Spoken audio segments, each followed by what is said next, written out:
This is a message to all the authorities involved in the conflicts in the world, especially in the invasion in Ukraine. Mr. Vladimir Putin, Mr. Zelensky, also Mr. Biden. I think this is a very important time in the human history, and it calls for a new type of leadership, a leadership that maybe in the past has been unable to connect the mind with the heart, so the decisions are more thorough and are more human and are more understanding of every side, or every human side in the conflicts. And so I will encourage the leaders to embrace this challenge, but going a step further, going a step up, by finding in your own ways. If you're religious, or if you meditate, or if you connect to the source in whichever other process, I would encourage you to focus on bringing that aspect that normally is not available sometimes for us. For me, as a family provider, as a father, sometimes we have the challenge of deciding, and we make decisions that are not based completely on the heart, just on what we deem is logical, or what we think is rational for the occasion. And sometimes this rationality is limited, in the sense that it cannot expand its views as when the heart is connected to the mind, and everything becomes more clear, and especially human suffering becomes very real, and you can put yourself in the shoes of other people and believe and know what they're saying, what they're feeling. So I would ask you, Mr. Vladimir Putin, to bring this aspect of the heart in your decisions, to connect your mind with the heart. I can see that you're an intelligent individual. I put more hopes in you than on the warmongering criminals in the so-called elite in the U.S. military. For years we know that they've been trying in every way they can to advance war and advance fatalities and advance arms sales and advance their own crooked principles.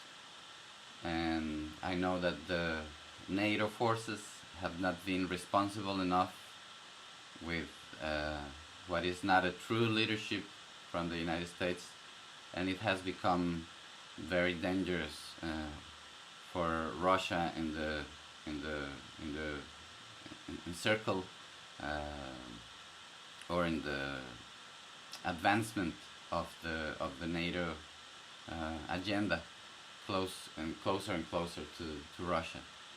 But this, even if it's a trap, and even if it's a provocation, and even if there are people who may not be able, maybe, to link their mind with their heart, I truly commend you and ask you humbly, for the sake of the current situation, which can decide a lot of things in the world, I encourage you, and I encourage us, because it's also a responsibility of all people, to take this step further in our leadership, in our own challenges, and so we can connect to the heart.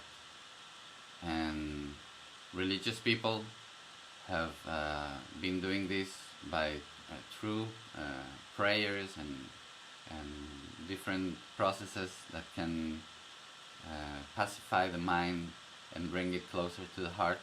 There are also um, self-awareness meditations where you can slowly breathe yourself into being more conscious of you, on what you are feeling, and in your heart, what it's feeling, so you can put yourself in the shoes of other people, and you can start by comprehending, being compassionate.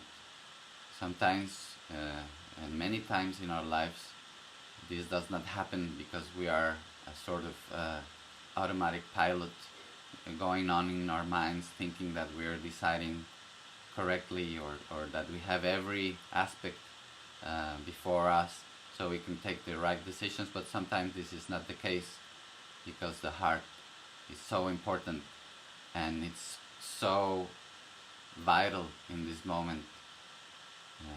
Otherwise, uh, if the heart uh, if the heart is present, then we can be seeing all the atrocities based on a decision that sends people to kill other people, and those other people to defend themselves, to kill the people that's coming towards them. This is, even if it sounds logical in a geographical or geopolitical aspect, at some point it is nonsense. It is nonsense for the mother who is crying the loss of her son, of her daughters, for the tears of many people, and the suffering, and the lives that have been lost. And I will quote or paraphrase one of the greatest writers that has ever crossed this planet, the Russian.